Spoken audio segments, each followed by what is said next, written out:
시간입니다. 12번에 걸쳐서 우리가 야고보서 5장을 묵상하기를 원하는데, 여러분들이 성경 말씀을 이렇게 볼 때에도 신약부터 또 뭐 구약부터 시작해서 이렇게 쭉 읽는 것도 또 한 가지 방법이 되겠지만, 여러분이 어떤 한 권을 택해서 뭐 여러 번 반복해서 읽는 것도 참 좋습니다. 그래서 저희들이 중간중간에 성경의 순서를 나가다가 오늘은 이번에는 야고보서를 중점적으로 강해하면서 우리가 살펴보고 은혜를 받기를 원합니다. 오늘 본문의 제목은 따라해 보십시오. 위로부터 난 지혜를 가지라. 다시 한번요. 위로부터 난 지혜를 가지라. 위로부터 난 지혜가 있고, 또 여기 보니까 반대말은 아래로부터 난 지혜, 아래로부터 난 지혜라고 표현이 되지는 않았지만 15절에 보니까 땅 위의 지혜, 땅 위의 지혜. 그러니까 위로부터 온 지혜는 어디서부터 온 지혜냐면 하늘로부터 온 지혜, 하늘로부터 온 지혜. 그러니까 우리를 땅에서부터 난 지혜를 가지라고 말하는 것이 아니고 하늘로부터 온 지혜를 가지라, 이렇게 말씀하고 있습니다. 특별히 우리가 지혜로운 자 되기를 주님의 이름으로 축복합니다. 지혜로운 자가 돼야 돼요. 솔로몬이 우리의 지혜에 있는 자로서의 표상이 되고 있는데요. 솔로몬은 이 지혜와 총명의 대명사처럼 되어 있습니다. 지식을 많이 소유한 자라고 해서 행복하지 않아요. 학력을 많이 가진 사람이라고 해서 행복한 것은 아닌 것 같아요. 그러나 지혜 있는 자, 특별히 세상의 지혜가 아니고 하늘의 지혜, 위로부터 난 지혜를 소유한 자 되시기를 주님의 이름으로 축복합니다. 오늘 본문의 말씀은요, 위로부터 난 지혜를 뭐라고 얘기하냐면 참 지혜라고 말씀하고 있습니다. 또 아래로부터 난 지혜를 무슨 지혜라고 하면 좋을까요? 참 지혜가 아니니까 거짓 지혜. 지혜에도 참 지혜가 있고 거짓 지혜가 있어요. 참기름에도 진짜 참기름이 있고 가짜 참기름이 있어요. 참기름의 자체가 참기름인데, 그죠? 진짜 참기름, 가짜 참기름, 이렇게 있어요. 지혜가 있다고 좋은 게 아니에요. 지혜만 있다고 좋은 게 아니에요. 무슨 지혜를 가져야 돼요? 참 지혜를 가져야 돼요. 거짓 지혜를 가지면 안 돼요. 또 무슨 지혜를 가져야 돼요? 위로부터 난 지혜를 가져야 돼요. 땅으로부터 난 지혜를 갖는 것은 온전하지 못합니다. 그래서 오늘 그 결과를 설명하면서 그 지혜를 대조하면서 특징과 결과를 설명하고 있습니다. 13절 말씀에 따라해 보세요. 지혜는 열매로 나타납니다. 할렐루야. 참 열매가 중요한 것 같아요. 지혜롭다, 지혜로운 사람이다, 저는 참 지혜로워. 진짜냐 가짜냐를 구별할 수 있는 것은 바로 뭐로 구분한다? 열매로 구분을 한다. 어저께 저희가 마트를 갔는데 단감을 샀어요. 단감. 옛날에는 뭐 떫은 감을 사서 이렇게 소금에다가 우려가지고 이렇게 먹었는데 좀 참 좋은 세상이에요. 그래서 어저께 단감을 처음 먹어봤어요. 올해 들어서 처음 먹어봤는데 그렇게 맛있지는 않더라고요. 하나에 한 600원 꼴 정도 되는 것 같아요. 한 500원, 600원 꼴 정도 되는 것 같아요. 이게 감나무일 수 있는 이유는 뭐냐면 감을 맺을 수 있기 때문에. 배나무가 배나무임을 증거하는 이유는 뭐라고요? 배 열매를 맺는 것이기 때문에. 내가 정말로 지혜로운 사람이야, 내가 정말로 참 지혜로운 사람이야, 그러면 그 지혜에 해당하는 열매를 보면 알 수가 있어요. 그 열매를 보면 이 사람은 가짜 지혜를 가진 사람이다, 땅으로부터 난 지혜를 가진 사람이다, 이 사람은 진짜 참 지혜를 가진 사람이다, 위로부터 난 지혜를 가지고 있는 사람이다. 그 삶의 열매를 바라보고, 그 인격의 열매를 바라보고, 성품의 열매, 신앙의 열매를 바라보면 우리가 알 수 있어요. 이것뿐이 아니에요. 지혜가 어떤 거냐 말하는 거냐. 성경에서는 전체적으로 열매로 알리라. 따라해보세요. 열매로 알리라. 우리를 하나님이요. 너는 시냇가에 심은 뭐라고요? 나무라. 시편 1편에 너는 시냇가에 심은 나무라. 시절을 쫓아 과실을 맺으며 그 잎사귀가 마르지 아니함 같으니 그 행사가 형통하리로다. 우리는 시냇가에 심은 나무. 시냇가에 심은 나무는 너무 좋죠. 그거는 아주 최상품의 나무예요. 최상품의 나무. 시냇가에 있는 나무. 다른 나무는 어떤 나무가 있을까요? 아주 극단적으로 시냇가에 심은 나무의 반대말은 사막에 심겨진 나무, 척박한 땅에 심겨진 나무. 우리를 보고 뭐라고요? 시냇가에 심긴 나무. 물이 늘 넘쳐요. 그 물은 뭐를 상징하냐면 영양분을 상징합니다. 영양분이 늘 나무 곁에 있어요. 그러니까 그 나무가 싱싱하고 철을 따라서 과실을 맺을 수밖에 없어요. 우리를 하나님은 나무로, 세상의 모든 사람들은 다 하나님이 뭐로 보신다고요? 비유적인 표현인데 뭐로 보신다고요? 나무로 보신다는 거예요. 나무인데 유실수로 열매를 맺는 나무예요. 이런 소나무나 그냥 이게 포프라스 나무나 이런 나무가 아니라 열매를 맺는 과실수로 보신다는 거예요. 과일을 맺는 열매, 유실수로 보신다고 하는 거예요. 그래서 우리가 열매를 맺는 자가 돼. 하나님 앞에 섰을 때 우리의 열매를 하나님 앞에 보여주어야 그것이 네가 참 믿음을 가졌구나, 네가 참 지혜를 가졌구나. 열매가 엉뚱한 열매가 맺어요. 옛날엔 배나무는 배나무인데 먹지 못할 배나무가 있어요. 무슨 배나무? 배죠? 무슨 배죠? 돌배. 배는 배야. 근데 이빨이 들어가질 않아. 맛도 없어. 딱딱 해가지고요. 칼도 잘 안 들어가요. 돌배요, 돌배. 또 감은 감인데 무슨 감이 또 있죠? 고자로 시작하는데 고염이라고 있죠. 고염. 요즘은 별로 없는 것 같아요. 요즘에 고염도요, 먹을 게 없어가지고 고염도 따먹은 적이 있는 것 같아요. 근데 요맨해가지고요, 많이 열리긴 많이 열려요. 근데 맛이 없어요. 뜰버. 씨가 막 엄청 많아요. 근데 감나무, 고염나무를 감나무에 접붙이면 그것이 이렇게 된다고 이렇게 이렇게 얘기를 하는데, 감은 아니에요. 고염은 고염이지 감은 아니에요. 따라해보세요. 열매로 알리라. 열매로 알리라. 그래서 우리가 시냇가에 심은 나무처럼 늘 영양분을 공급받으면 우리는 열매를 걱정할 필요가 있어요, 없어요? 없어요. 문제는 뭐냐? 영양분을 공급받지 못하기 때문에 그래요. 우리도 마찬가지예요. 영양분을 잘 공급받아야 우리 육신이 건강합니다. 그렇지 않아요? 예, 영양을 잘 공급받지 못한 사람 보고 뭐라 그러죠? 영양실조에 걸려요. 영양실조에 걸려요. 그래가지고 가서 수액을 맞기도 하고 이렇게 하기도 하는데, 평소에 운동하고 영양관리를 잘하는 사람은 건강해요. 면역력이 생겨서 어떠한 감기나 이런 게 와도 잘 이겨나갈 수 있습니다. 마찬가지. 이 영양분은 뭐냐? 하나님의 말씀이에요. 할렐루야. 하나님의 말씀이에요. 하나님의 말씀의 영양분을 잘 받아 먹는 사람. 시냇가에 심은 나무, 잎사귀가 푸르고 시절을 쫓아 과실을 맺으니, 따라해보세요. 그 행사가 형통하리로다. 할렐루야. 네, 하나님이 우리에게 주신 길이 형통의 길이에요. 형통의 길. 아브라함에게도 그랬어요. 네가 말씀을 주야로 묵상하면, 네가 말씀을 묵상하면 어디로 가든지 형통하게 되리라. 이렇게 말씀하고 있어요. 하나님의 말씀의 수액을 잘 받아먹는 사람, 하나님의 말씀의 영양분을 잘 받아먹는 사람, 그 사람은 어떤 사람이냐? 영양분만 받아먹는 게 아니라 하나님의 말씀을 받아들여요. 하나님의 말씀을 들어요. 하나님의 말씀을 마음속에 담아둬요. 하나님의 말씀을 담아둬요. 그리고 담아서 그 말씀을 묵상해요. 여러분, 묵상이라는 단어는요, 소의 되새김질을 말하고 있습니다. 소는 위가 몇 개가 있다고 그러죠?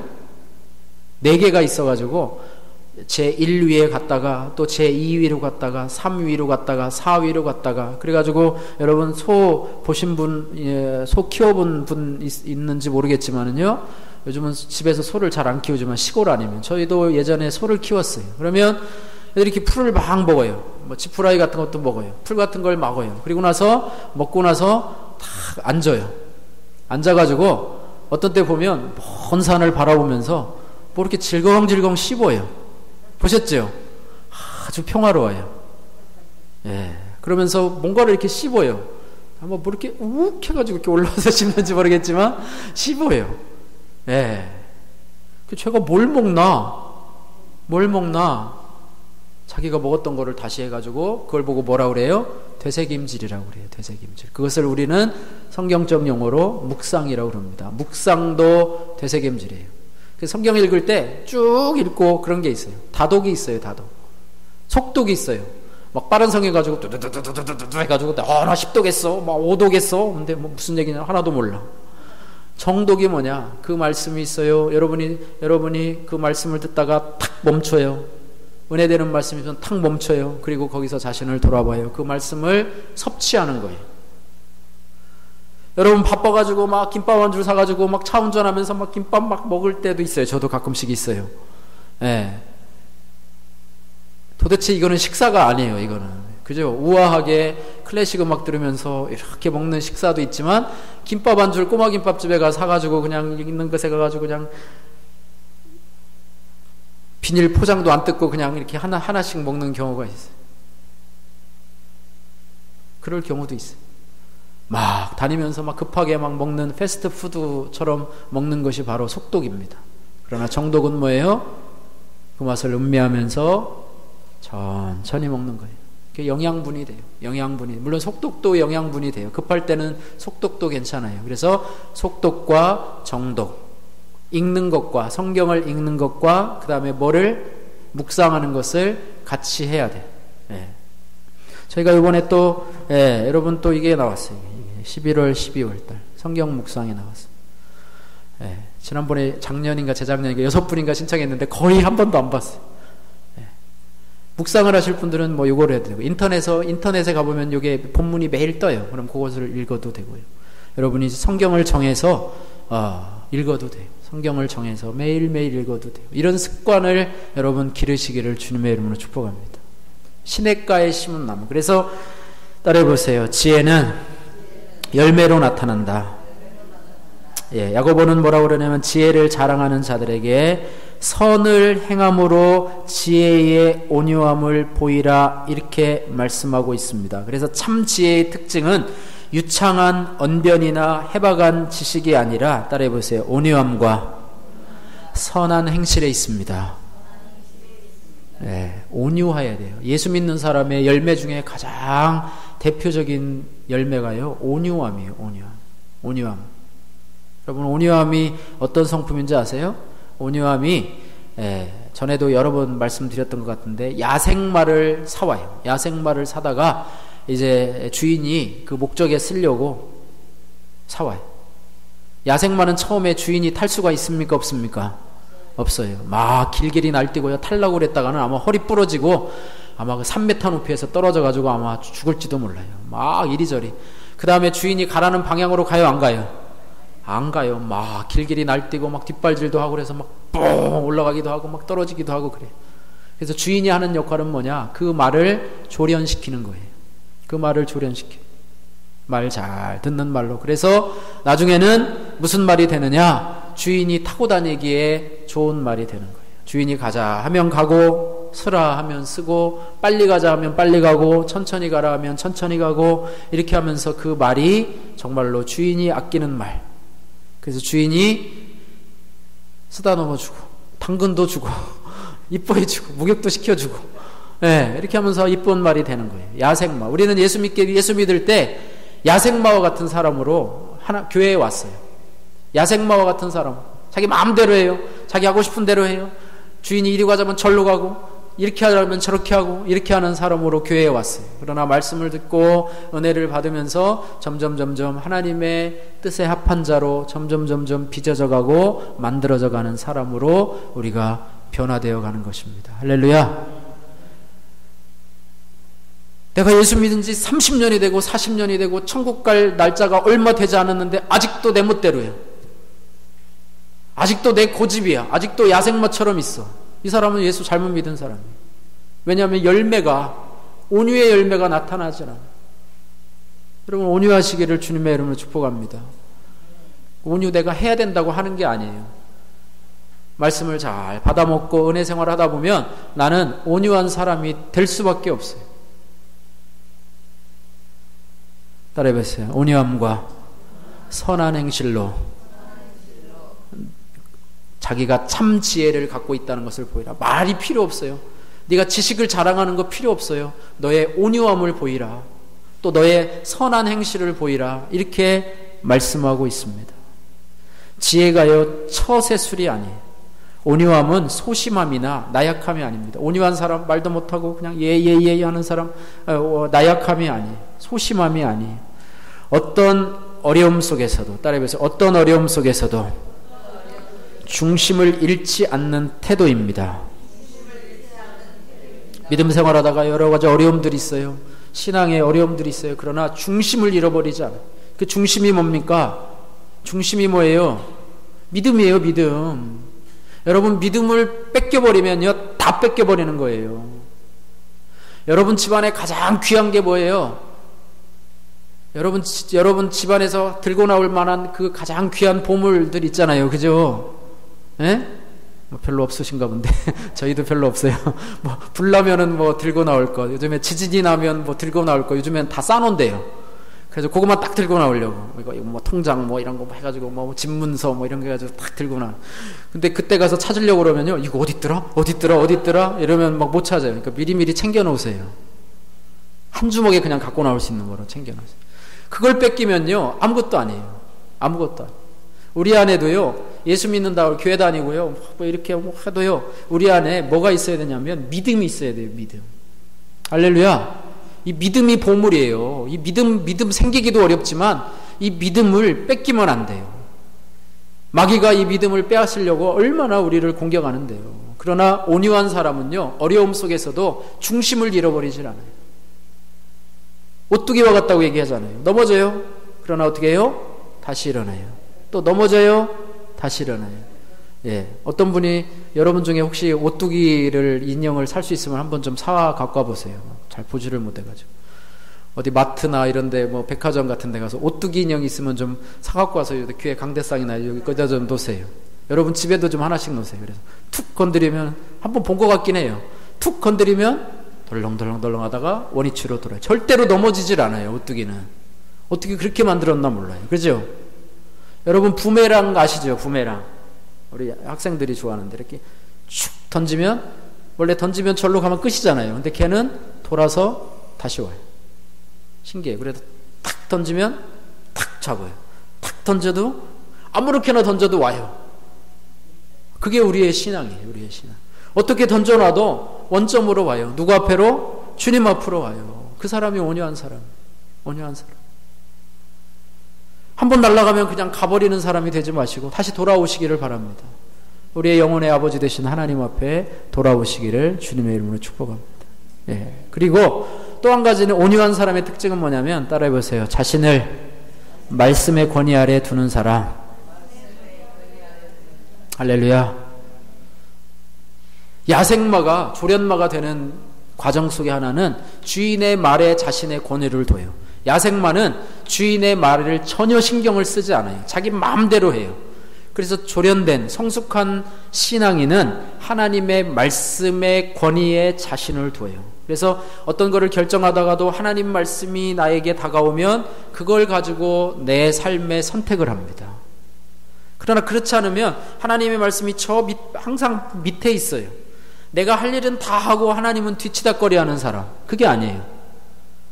여러분, 내가 높습니까? 하나님이 높습니까? 사모님밖에 대답을 안 하네. 여러분, 내가 높습니까? 하나님이 높습니까? 말만. 하나님이 높다고 말은 하면서 실제적으로 자기 삶의 모든 기준은 자기 뜻대로. 결정할 때도 자기가 생각하고 자기가 손익계산해봤어요. 기도도 하지 않아요. 또 하나님의 말씀이 나한테 떨어져서 이 결정하지 말고 저거로 하라 할 때도 듣지 않아요. 문제가 있어요. 야생마예요. 아직까지 야생마예요. 끝까지 그렇게 가면 안 돼요. 작은 거라도 하나님의 말씀에 여러분 권위에 순종하는 마음을 한 걸음 한 걸음 디디세요.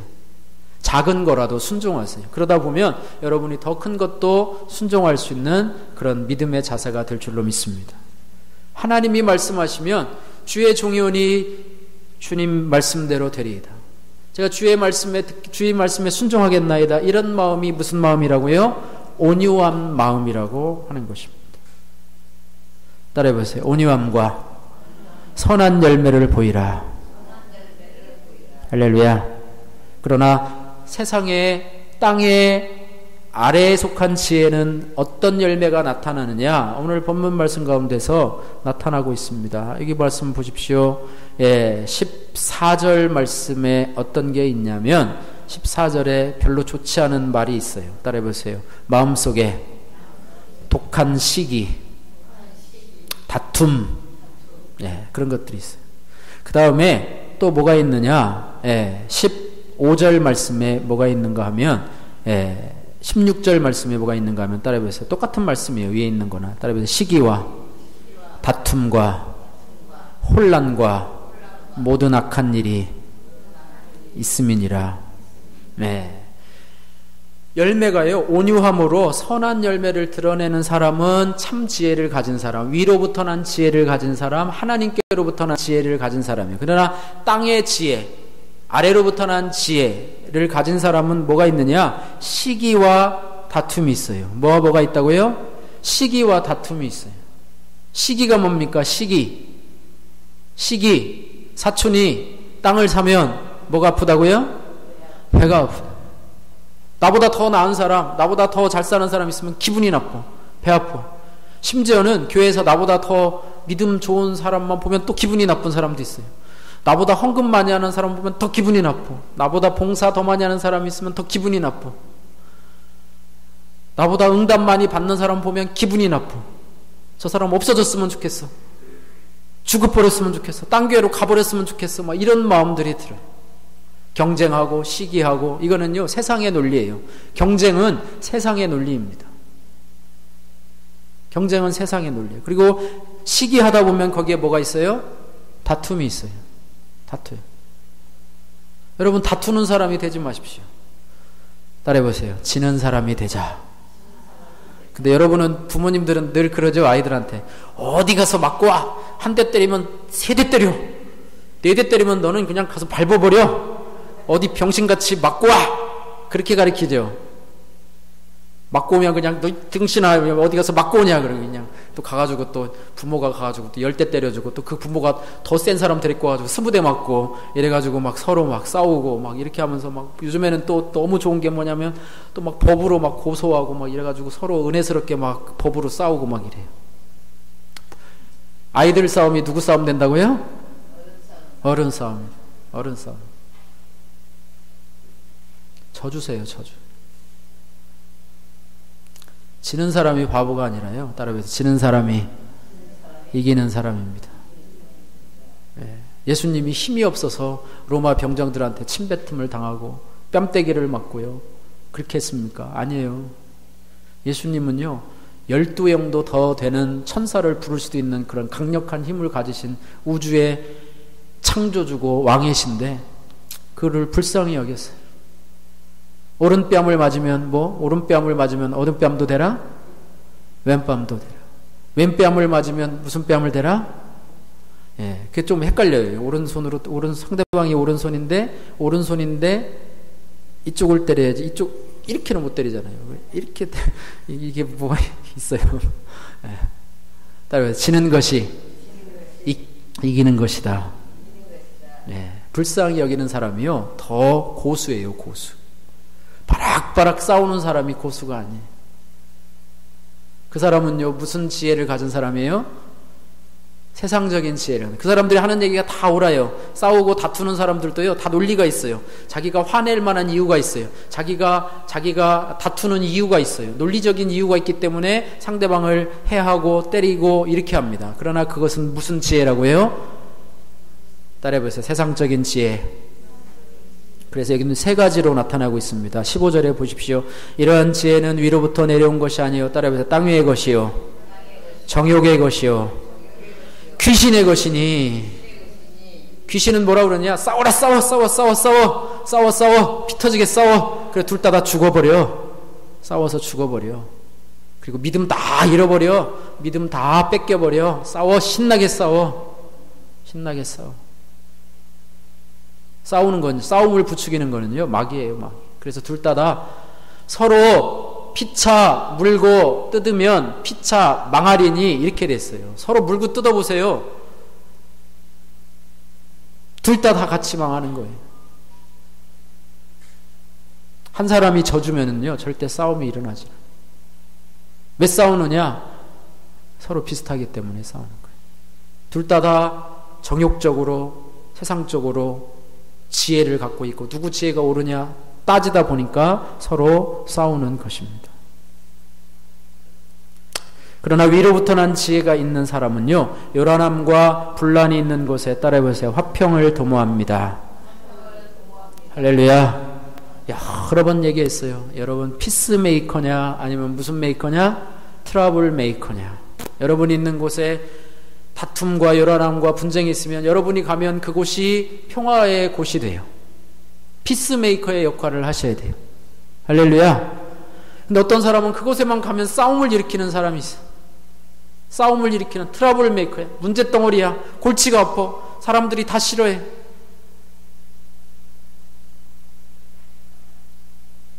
우리도 테니스를 치러 가면은요, 문제거리 골치, 지난번에 한번 얘기했죠. 그분 어저께 또 싸웠어요.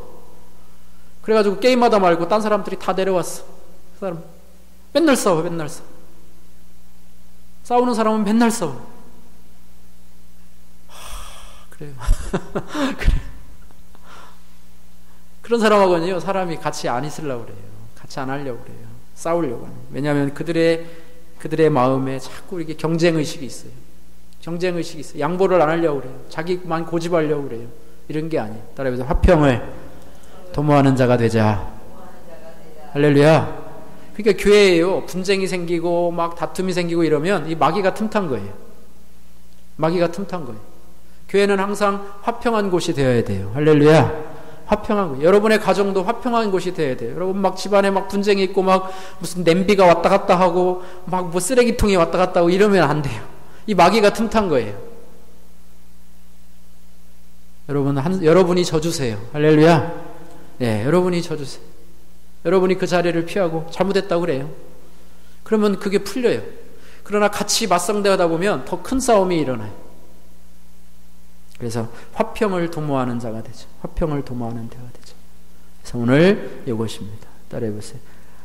이것이 바로 오늘 야고보서가 우리에게 준 위로부터 난 지혜입니다. 오늘 18절, 17절, 18절 말씀 읽고 오늘 말씀을 마치도록 하겠습니다. 17절, 18절 시작. 오직 위로부터 난 지혜는 첫째 성결하고, 다음에는 화평하고 관용하고 양순하며 긍휼과 선한 열매가 가득하고 편견과 거짓이 없나니, 화평하게 하는 자들은 화평으로 심어 의의 열매를 거두느니라. 아멘. 예, 화평이라는 말이 오늘 몇 번에 나와요? 17절, 18절에 벌써 몇 번이나 나오죠? 17절에 화평하고, 또 18절에 화평하게 하는 자들은 또 화평으로. 화평이 얼마나 중요한지 몰라요. 화평으로, 화평하고.